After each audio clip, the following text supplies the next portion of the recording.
Welcome to ShortView Trading, to your morning market hit for Friday, August the 28th. What matters today for traders? Well, markets once again yesterday demonstrated what brilliant discounting machines they truly are. For several days now, we've been anticipating this Fed announcement and rallying in response to that expectation. And then on the day when it's announced, markets really don't do that much on the whole. The S&P up a mere 0.2%, the Nasdaq 100 down 0.4%, and most of the sectors within the S&P 500 little changed, up plus or minus 0.2, 0.3 on the day. Gold equally interesting. On the day the Fed announces much looser monetary policy for longer, if you like, you would have thought gold would do well, but actually after initial flurry upwards it sold off, closed down on the day, as did silver. So classic liquidity indicators also not really behaving as you'd have expected on the surface. And really I think what we've seen in gold and silver is such a strong run up to the early August highs. It's all been about positioning. It was a very crowded long consensus trade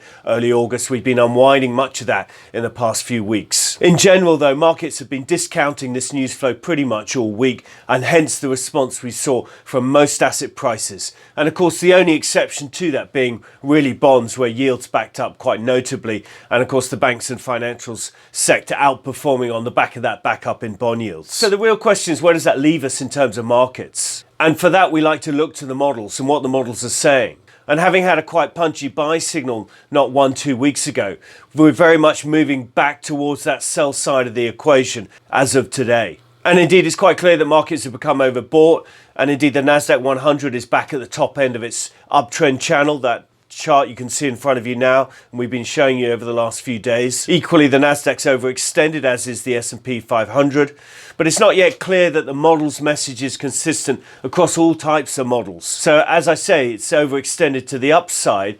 The degree of put to call, the degree of downside protection in portfolios is very low. That makes equity markets vulnerable, but it's not the same message across all models, across risk appetite, breadth, and other types of models. So for now, patience is perhaps the watchword, but to see how we're playing this market, please see today's Daily Rag, available to subscribers via the website. So what are we watching today? Well, there's some fascinating macro data out of the States later on, including personal income and spending. That's another month of updates at such a key point in the global economic recovery and the US recovery. On top of that, we've also got Chicago PMI and one or two other bits and pieces. Whilst in terms of events, there's the second day of the Kansas City Fed Economic Symposium. We've got the Bank of England's Bailey speaking, amongst a number of other key speakers over the course of the morning in the States. So that's it from us. That's your morning market hit for Friday, August the 28th. Thank you for listening. Please do subscribe. Simply search under ShortView Trading, or follow us on LinkedIn, Twitter, and or Facebook. Thank you for listening. Stay safe. Trade well.